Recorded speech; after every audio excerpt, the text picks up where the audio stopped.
I've been doing Stand Firm full time since 2016 and began talking about these things in 2012, talking about challenges to the faith that we're facing now. And many people here in the West, here in America, leaving the church, leaving the faith, and even more challenges are coming. Now, in 2016, as I began to write Spiritual Prepper and begin to do Stand Firm, I had no idea what that would look like or how soon that might be. And it was so surreal during COVID to look at from that vantage point, to feel like the American church is going to be challenged and going to change as we know it. Things are going to come. Now, I never would have drawn it up like we saw during COVID. But I think it's becoming even more surreal as we look on the news and on our devices and social media everywhere we go, and we see, as we should, and we see the conflict going on in the Ukraine, Russia, the Ukraine. You've heard it. You know it. You know it's happening. You know what's going on. And so what I want to talk about, I believe, is very important. There's a lot of talk going around about what that means biblically. But unfortunately, a lot of that talk about what it means biblically is not coming from the Bible. Rather, it's coming from popular teaching over the last few decades. So what I want to do tonight is drill down to the scriptures, drill down and deal with what's going on. What are we seeing? And where is this leading? I believe it's very important that we drill down, because to me, the reputation of God, the reputation of the word, the reputation of pastors and leaders and Christians, but the number one concern Stand Firm has, I have, is your soul, your faith, that you would hold on. And if things are proclaimed unbiblically, and we're looking for things to happen that ain't going to happen, it's a dangerous recipe. So we're going to drill down. Likely you've already heard it said, you may be saying it yourself. What we see happening in the Ukraine, in Russia, may be Ezekiel 38 and 39. The Gog and Magog War. Let's look at it. How should we understand what we see in Ezekiel 38? Is this the Magog War? Now, again, we don't start with the times, what we see. We start with the text. It's important that, again, we have that foundation of this is what it says. And then it's from there that we can look out and hopefully, not hopefully, but be aware to see it coming, to prepare. But over this issue of Ezekiel 38 and 39, it has been very divisive. And unfortunately, very little of that division is going to the text and just looking at what it says. And that's why I want to dig into this. Again, thank you for joining in as we're teaching Stand Firm and we're talking about current issues and taking it to the text. We want to give you an opportunity to dive into the conversation by commenting on this video, but also every Friday at noon Eastern, wherever you're viewing this, you can view a live show where we're taking questions. We're wanting to hear from you and engage and talk about these things, because it's time that we lean in. And we don't need to lean into personalities. You don't need to lean into Jake. You need to lean into the word and into the Lord. So understanding the Magog War, Ezekiel 38 and 39, begs the question, is this that we're seeing in Russia the start of this Magog War? No, absolutely not. Now, it may be a catalyst. I mean, everything that happens, is part of a chain of things. But is this the unfolding of that prophecy? Absolutely not. Is Russia Magog? Is Putin Gog? Absolutely no. Biblically, when we drill into the text, and now you can look in the notes there, we've got several resources that you can go to and walk through these arguments. I've written some articles that you can find there in the notes. We're recommending videos and articles from our good friend Joel Richardson, a friend of the program of Stand Firm, and our good friend Nelson Walters, who released a video digging in some of the grammatical words that we find in Ezekiel 38. But what I want to talk about is the reason that you're hearing that it could be the start of this war is not for interpretive reasons, but it's rather to shoehorn people's opinion of later things that has brought this about. Again, very few are raising the alarm and saying, pump the brakes, this ain't that. But you're hearing people like Pat Roberson, who came out of retirement to say boldly, the Lord is up to something special. Well, the Lord is always up to something, right? And he began to say, Putin is Gog, Russia is Magog, and this is the unfolding of Ezekiel 38 and 39. Expect him to go to Israel next. He set the stage, and it's over all the news articles. But he's not the only one. People maybe can write Pat off. But other people, well-respected leaders like Laurie and others have come out and said, yes, this is it. This is the unfolding of Ezekiel 38 and 39. Biblically, it's not at all. Magog does not equal Russia. Again, I'm not going to dive into that argument. We've got some great resources in the notes that you can check out there. I want to dig in why they think it may be, because it's not biblical. It's not interpretive. Listen, when we go to the scriptures, what we're doing is looking at what is written. Ezekiel, written 2,500 years ago, 2,600 years ago. We weren't there, right?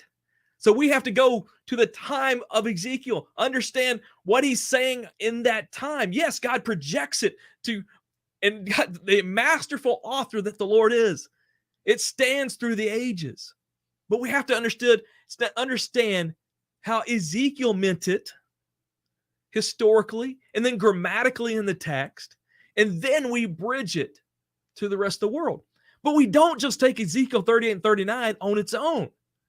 Rather, we take the witnesses throughout Scripture. And one of the things that you'll find in the notes below, you'll find a video called the End Time Scenario, where we walk through how that's all the prophets are telling one narrative, one same narrative.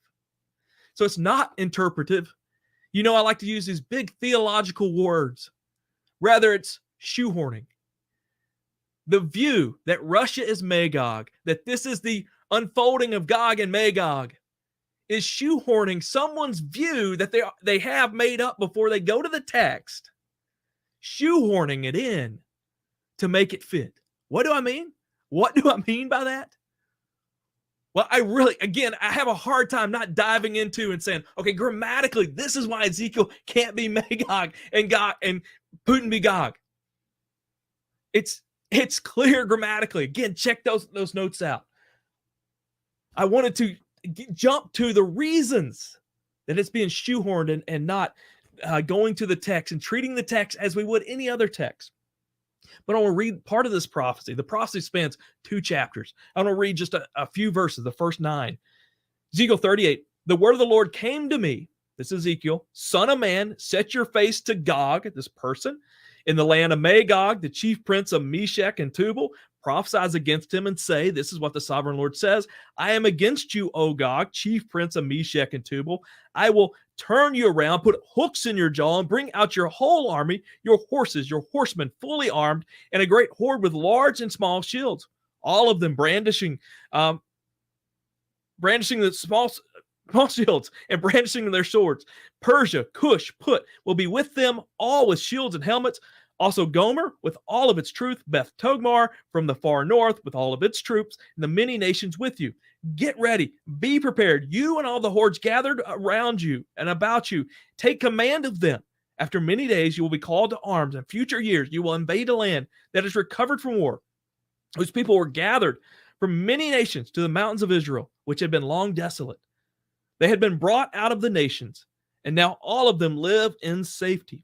You and all your troops and many nations with you will go up, advancing like a storm, and you will be like a cloud covering the land. Then it goes in to talk about the invasion, the war, who wins, how God intervenes, and clearly makes this the end of the age battle where the Messiah steps in and God destroys his enemy, saves his people, and ushers in the Messianic age.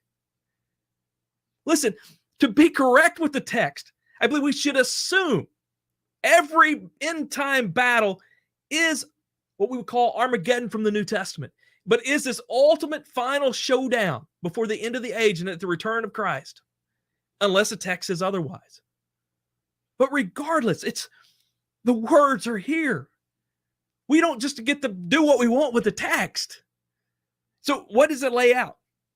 The Lord speaks, it's really neat because it talks, Ezekiel has said, the Lord is speaking directly through Ezekiel, speaking to this person, Gog, this leader, this chief prince of these real places, using names from Ezekiel's time and probably going back further. We read about them in Genesis 10. We see all of these except Persia listed. Very real places. And he's said to be the ruler of them. And he comes against Israel. Ultimately, he's defeated. Now, it does say there's many other nations with you. Now, Russia could be part of that many nations. And we could put a long list. We don't know exactly. Now, we are told the nations that are there, which is amazing. This map here is a more accurate interpretation. As you see, places like Magog, Gomer, Meshech, Tubal, Beth Togmar are in Asia Minor, which is Turkey today, modern-day Turkey, Persia, modern-day Iran. You have Put, which is modern-day Libya, Cush, modern-day Sudan. I mean, these are very real, tangible places. And you see that, and you're like, oh, those are Muslim nations. Those are, I mean, you can see how they would work together.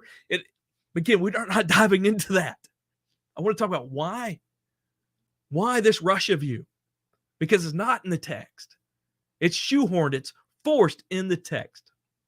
This is the biblical Armageddon. This is the end of the age battle. So proponents of this Russia view, for the most part, look at the Ezekiel 38 and 39 battle or war being separate than Armageddon, even though they say Armageddon at the same time. When they lay it out, it's separate, and it's a proposed early war. Either, if you're looking, might say in the first of the tribulation or leading up to it, but it's this proposed early war of all these Middle Eastern nations led by Russia. As you see that this map here, it puts Gomer in Europe. There, early times it was in vogue to put Gomer as Germany, and Gomer's just like, you can put Gomer wherever you want type thing. I think Pat Roberson put Gomer as the Ukraine. Again, it's not just free use, however you want to use it. How did Ezekiel attend it? But it's proposed to be an early war. Why? Again, it's because it's shoehorned. It has nothing to do with interpreting the text as we would do faithfully. I mean, people like Greg Laurie, I respect some of his teachings and interpretations, especially his heart for evangelism. But then he doesn't take the same efforts or rely on the same methods in dealing with this. The whole purpose of this, of why this view has been pushed so hard, is because it's shoehorning this view that the Antichrist will come out of a revived Roman Empire, a European Antichrist, a Western Antichrist would come. The whole reason that this view is invoked and is pushed is to make this work. So what happens is there are a few passages that have been interpreted, and I want to look at them quickly. A few passages that have been interpreted that the Roman Empire would be revived, the Antichrist would come from there. Now, again, you can go to our notes, and we've got a link to a video that talks about the origin and the location of where the Antichrist is going to come from. The Bible is not mysterious on that. It is very clear where he will come from. And it ain't Europe. But this view has been the predominant view. So what happens is someone has this view that the Antichrist and his empire, his coalition of nations, it's going to be Western, it's going to be European, and therefore they're saying it must come from this revived Rome. Then you look at this Gog and Magog thing, and it's all Middle Eastern nations. That can't work. That can't fit the mold, even though it has all these messianic tones, and it gives the same ending as we see in Revelation 19 and Revelation 20, and we see in Zechariah, and we see in these other places. But it doesn't fit the view.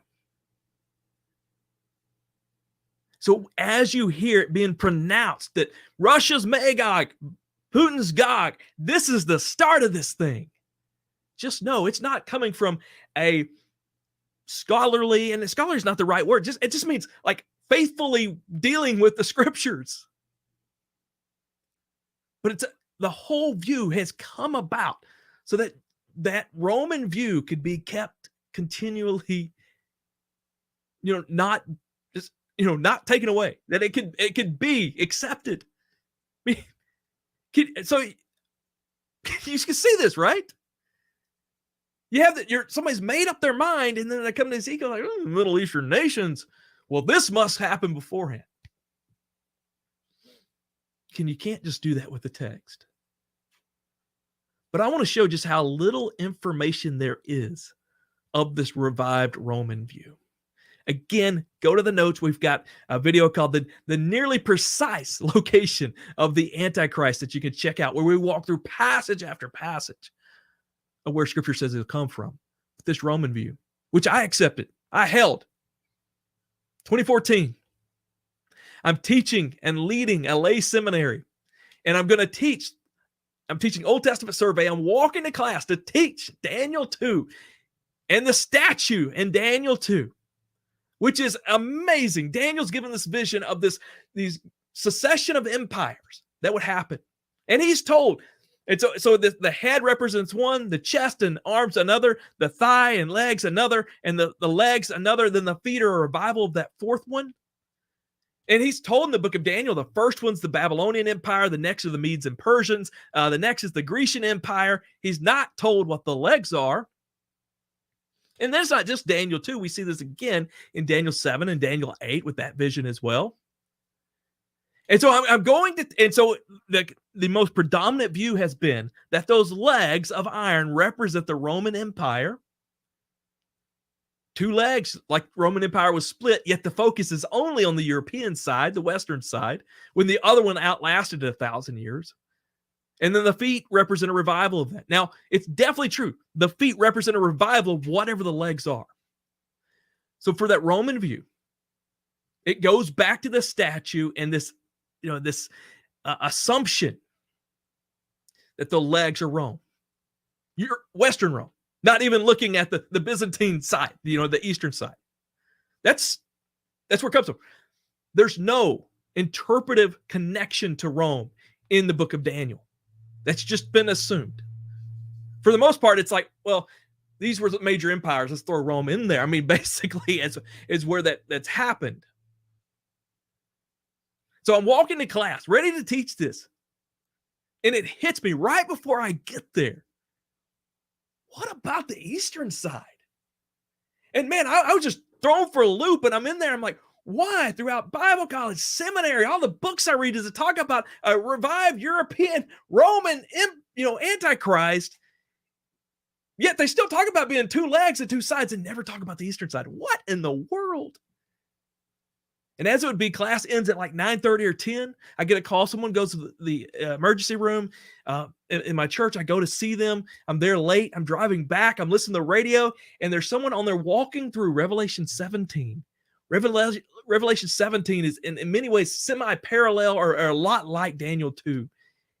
And I think it just is the linchpin to say it can't be Rome. But that's another message for another day. Again, check out the notes for that. So Daniel 2, just because Rome sounds good for the legs. Now, Daniel 9, verse 26 talks about this ruler yet to come. It seems to talk about the ruler that would destroy the temple, 70 AD, that the Antichrist would come from his people.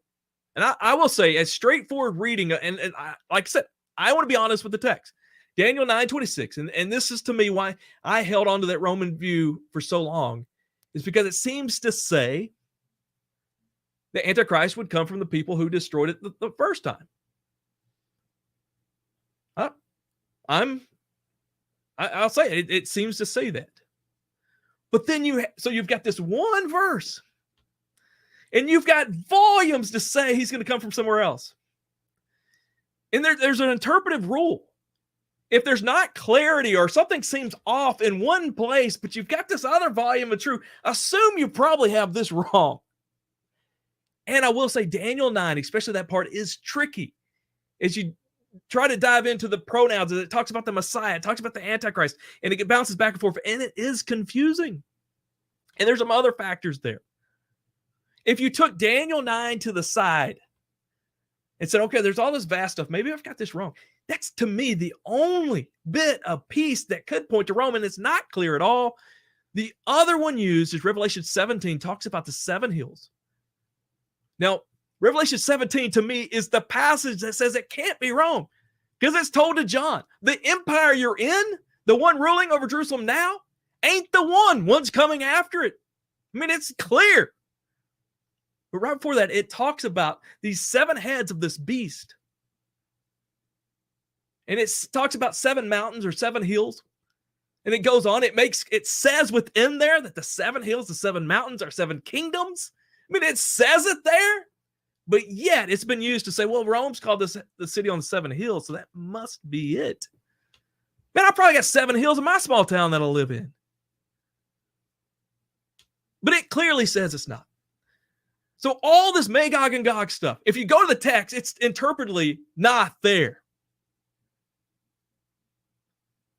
But then if you go to the reason that it exists, it's been, proponents of that. It's for a purpose, and it's to shoehorn this other view. As you can tell, I worked up about this because the Word of God is amazing in what it gives us in the things to come. God's reputation is in His prophecy. The reputation of His pastors and leaders is on how we share that. But more importantly, it's you, it's me, it's my kids, it's family, it's friends, it's people I love, it's my church, it's you, it's the souls that can be misled and disillusioned. Now, I don't say this to take away with what's going on. I think we're seeing an acceleration of possibly last day things, because I think we're in that season as we've seen the Jewish people come home and come back to the homeland. The stage is set for this to happen. But Russia ain't Magog. Rosh ain't Russia. Another word that's in there. And Gog isn't Putin. This conflict isn't the start of this.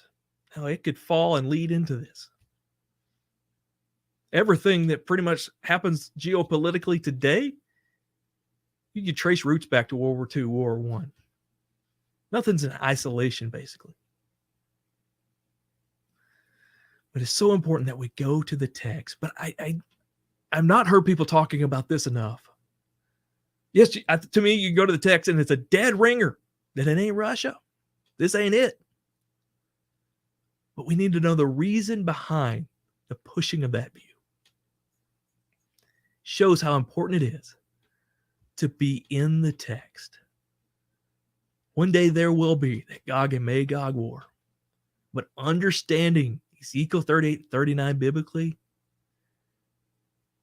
this ain't the start of that Magog war.